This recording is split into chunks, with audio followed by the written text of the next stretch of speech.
Lizzie Borden took an axe and gave her mother 40 whacks. This chilling nursery rhyme has echoed through schoolyards for over a century, keeping the gruesome memory of a double homicide alive in American folklore. However, the rhyme is factually incorrect on several counts, yet the truth is far more unsettling than the playground chant suggests. The case of Lizzie Borden remains one of the most perplexing mysteries in the annals of true crime history. It is a story of a stifling household, a brutal crime, and a justice system that could not conceive of a woman capable of such violence. The events of August 1892 continue to haunt the imagination of the public. The setting was Fall River, Massachusetts, a bustling textile mill city in the late 19th century. The year was 1892, and the heat of August was oppressive. In a modest house on 2nd Street lived Andrew Borden, a wealthy but miserly businessman, along with his second wife Abby and his 2 adult daughters Emma and Lizzie. The house itself was a claustrophobic environment, lacking modern comforts like gas lighting or indoor plumbing, despite Andrew Borden possessing the financial means to provide them. This tight space bred resentment and secrets that would eventually explode in a paroxysm of violence that shocked the nation. Andrew Borden was a man of significant wealth who chose to live well below his means, which was a source of great friction within the family. He was a tall and thin man known for his stern demeanor and sharp business practices in the banking and real estate sectors. His daughters Emma and Lizzie were spinsters by the standards of the day, living under his roof and financial control. Lizzie, in particular, chafed under these restrictions. She desired a social standing and lifestyle that matched her father's wealth, but she was forced to live in a grim house near the factories rather than on the fashionable hill. The tension in the Borden household was palpable in the days leading up to the murders. Lizzie and her sister Emma had grown increasingly distant from their stepmother Abby, whom they called Mrs. Borden. They feared that their father was transferring property and assets to Abby and her family, leaving the daughters with a diminished inheritance. This financial anxiety created a cold war within the home, where meals were often eaten in silence or at separate times. Doors were locked between rooms, and the family members moved like ghosts, avoiding one another in the narrow hallways of the residence. Just days before the tragedy, the entire household fell violently ill with what was believed to be food poisoning. Abby Borden feared they had been poisoned by an unknown enemy, but the local doctor dismissed it as summer complaint likely caused by spoiled mutton served over several days. This illness added a layer of physical misery and paranoia to the already strained emotional atmosphere. In the sweltering heat of early August, tempers were short, and the air inside 92 2nd Street was thick with unspoken grievances. It was a powder keg waiting for a spark. On the morning of August 4th, 1892, the day began with the mundane routines of a Victorian household. The maid Bridget Sullivan, who was often called Maggie by the family, began her chores, which included washing the exterior windows. Emma Borden was out of town visiting friends, leaving Lizzie, Andrew, and Abby at home with the maid. The breakfast was a somber affair. After the meal, Andrew left for his morning business rounds in downtown Fall River. It was during this brief window of time, while the patriarch was away, that the first act of the tragedy unfolded. Abby Borden went upstairs to clean the guest room, where John Morse, an uncle who was visiting, had slept the night before. This would be the last time anyone saw her alive. While she was smoothing the bedspread, she was attacked with ferocious brutality. The killer struck her from behind, delivering multiple blows to her head with a heavy-bladed weapon. She fell to the floor between the bed and the bureau. The attack was frenzied and personal, yet silent enough that neither the maid outside nor Lizzie downstairs claimed to hear a sound. Andrew Borden returned home earlier, than expected around 10:45 in the morning. The front door was triple locked, which frustrated him until Bridget Sullivan let him in. Lizzie came down from the upper floor and greeted her father. She told him that Abby had received a note asking her to visit a sick friend and had left the house. This lie would later become a pivotal point in the investigation, as no such note or friend was ever found. Andrew, weary from the heat and his walk, removed his boots and lay down on the sofa in the sitting room for a nap. With Bridget Sullivan resting in her attic room after washing the windows and Abby Borden lying dead in the guest room, Andrew was left vulnerable on the sofa. The house was quiet. The killer seized this opportunity to strike again. Andrew was attacked while he slept. The assailant wielded the hatchet with terrible force, striking him repeatedly in the face and skull. One of his eyes was split in two, and his face was rendered unrecognizable. The blood spray was contained largely to the wall above the sofa, suggesting the killer stood over the head of the sleeping man. Shortly after 11 in the morning, the silence on 2nd Street was broken by a cry of distress.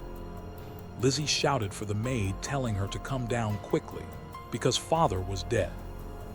Bridget ran downstairs to find Lizzie standing near the back door. Lizzie instructed her to run and get the doctor. Neighbors and a passing police officer were soon alerted. When they entered the sitting room, they were met with the gruesome sight of Andrew Borden, his face destroyed by the savage blows. The initial assumption was that a male intruder had committed the crime. The discovery of Abby Borden came later. As neighbors comforted Lizzie and the police began to secure the scene, they asked about the whereabouts of her stepmother. Lizzie repeated the story about the note, but then suggested she might have returned. Bridget and a neighbor went upstairs to check. As they reached the landing and looked into the guest room, they saw the body of Abby Borden face down on the floor in a pool of congealed blood. It became clear that she had been killed well before her husband. The investigation was immediately hampered by the lack of forensic science available in the 19th century. Fingerprinting was not yet in use, and blood typing was decades away. The Fall River police were baffled by the lack of physical evidence linking anyone to the crime. There was no sign of forced entry, and nothing appeared to be stolen. The brutality of the murders suggested a crime of passion or deep hatred, rather than a robbery gone wrong. The timeline also presented a significant problem for any theory involving an intruder. Suspicion slowly began to turn toward the daughter Lizzie Borden. Her demeanor was described by some officers as strangely calm and detached. She did not shed tears while the police searched the house. Her answers to questions were inconsistent, and she frequently changed her story about her whereabouts during the murders. She claimed to be in the barn looking for lead sinkers for a fishing trip, then claimed she was in the yard eating pears. The barn was searched, and the thick layer of dust on the floor appeared undisturbed, contradicting her account. The search for the murder weapon was extensive. Police searched the house, the barn, and the surrounding property. In the basement, they found a hatchet head with a broken handle covered in ash. The break appeared fresh, and the handle was missing. The police suspected this was the weapon, and that the handle had been burned to destroy blood evidence. However, without modern testing capabilities, they could not prove the presence of human blood on the metal. This hatchet became a central piece of evidence known as the handleless hatchet. A few days after the murders, a friend of Lizzie observed her burning a blue dress in the kitchen stove. Lizzie claimed the dress was stained with paint and was ruined. This incident raised immediate alarm among the investigators. They believed she was destroying the dress she wore during the murders, which would have been covered in blood spatter. The timing of the act so soon after the crime and right before the funeral seemed incredibly suspicious. This event would later be a key point of contention during the trial. The inquest was held in a climate of intense public scrutiny. Lizzie was questioned without a lawyer present, and her testimony was confused and contradictory. She was likely under the influence of morphine prescribed by the family doctor to help her nerves, which may have contributed to her erratic answers. Despite the lack of direct physical evidence, the inconsistencies in her story and the circumstantial evidence led the authorities to believe she was the only person with the opportunity and motive to commit the crimes. On August 11, 1892, Lizzie Borden was arrested for the murders of Andrew and Abby Borden. The news caused a sensation across the United States. The idea that a Sunday school teacher and a woman of her social standing could hack her parents to death with a hatchet was unthinkable to many. The press descended on Fall River, and the case became the first true media circus in American history. Opinions were sharply divided between those who saw her as a cold-blooded killer and those who viewed her as a victim of police incompetence. The preliminary hearing and the subsequent grand jury proceedings moved the case toward trial. The grand jury was initially hesitant to indict, but the testimony regarding the burning of the dress and the medical evidence swaying the timeline of deaths convinced them. Lizzie was indicted on 3 counts of murder. 1 for her father, 1 for her stepmother, and 1 for both. She remained in jail for nearly 10 months awaiting trial, while her supporters rallied around her claiming a woman was incapable of such brutality. The trial began in June 1893 in New Bedford, Massachusetts. It was the trial of the century. The courtroom was packed every day with spectators, including many women who supported Lizzie. The prosecution was led by District Attorney Hosea Knowlton, who faced an uphill battle. He had to prove guilt beyond a reasonable doubt, using only circumstantial evidence. He argued that Lizzie hated her stepmother and killed her to secure her inheritance, then killed her father to prevent him from discovering the truth.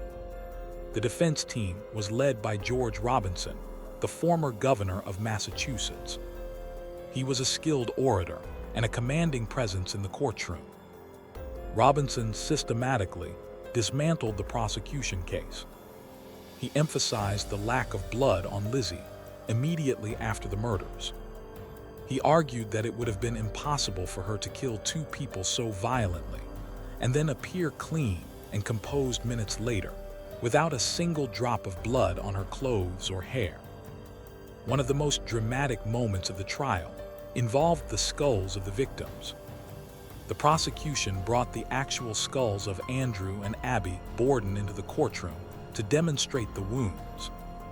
Lizzie fainted at the sight of them, creating a wave of sympathy in the jury and the gallery. The gruesome display was intended to show the ferocity of the attack, but it also served to reinforce the defense argument that a refined woman like Lizzie could not physically or mentally commit such acts. A major victory for the defense came when the judges ruled that the testimony Lizzie gave at the inquest was inadmissible. The court decided that she had not been properly informed of her rights and was under duress and medication when she spoke. This meant the jury never heard the contradictory statements and confusing alibis that had led to her arrest. Without this testimony, the prosecution case was significantly weakened, leaving them with only the timeline and the motive. Another blow to the prosecution was the exclusion of evidence regarding Liz's attempt to buy prussic acid. A local druggist was prepared to testify that Lizzie had tried to purchase the deadly poison the day before the murders, claiming she needed it to clean a sealskin cape. The judge ruled this evidence irrelevant and prejudicial, so the jury was not allowed to hear it. This removed a crucial element of premeditation from the narrative presented in court. The defense presented Lizzie as a loving daughter and a pillar of the church. They called character witnesses who testified to her good reputation and charitable works. Robinson argued that the police had focused on Lizzie to the exclusion of all other suspects, failing to investigate mysterious strangers seen near the house. He painted a picture of a botched investigation, driven by a desire to close the case quickly rather than find the true killer. In his closing argument, George Robinson made an emotional appeal to the all-male jury. He asked them to look at Lizzie and ask themselves if she looked like a murderess. He invoked the sanctity of the home and the gentle nature of women. The cultural bias of the Victorian era played a significant role. The jurors simply could not reconcile their image of a lady with the carnage found at the Borden house. The prosecution closing argument was logical, but lacked the emotional resonance of the defense.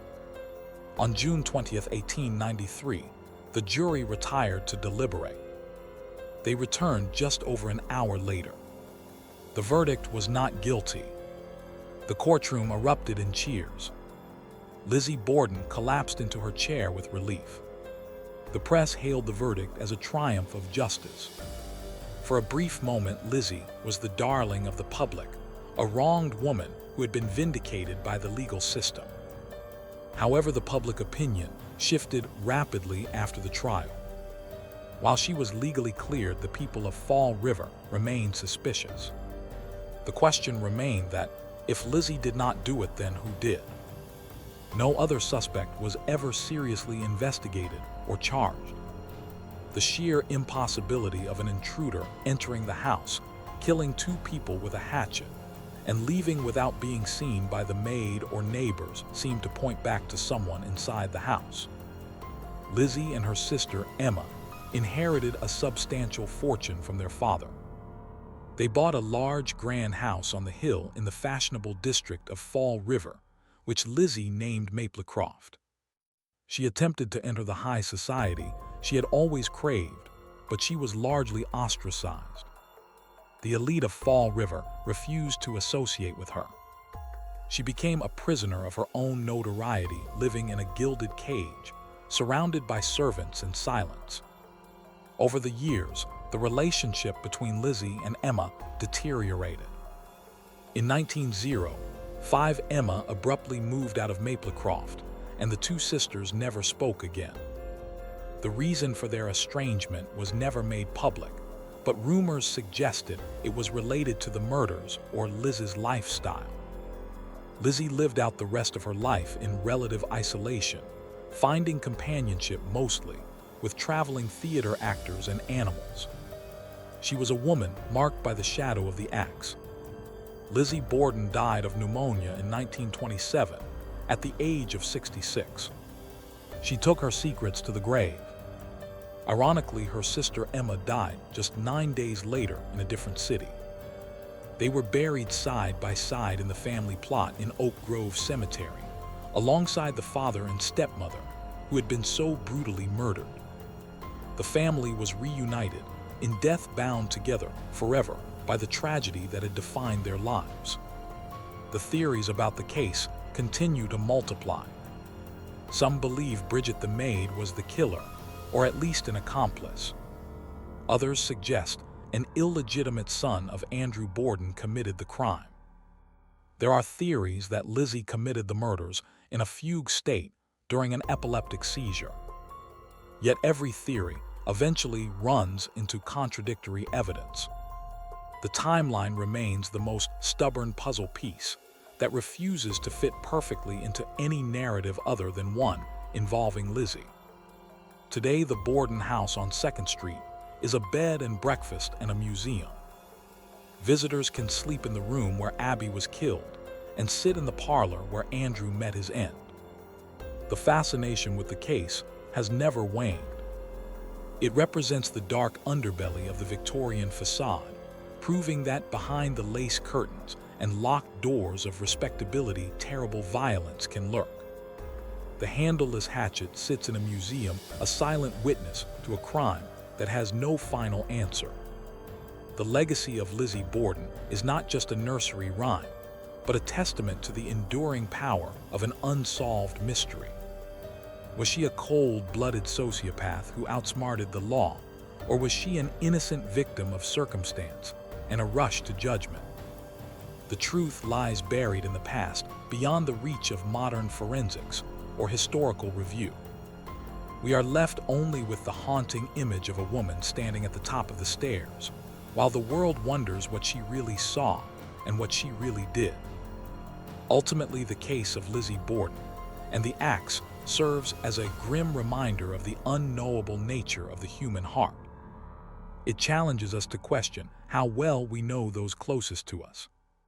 As long as the rhyme is chanted and the story is told, the ghosts of Fall River will continue to walk waiting for a justice that will never come.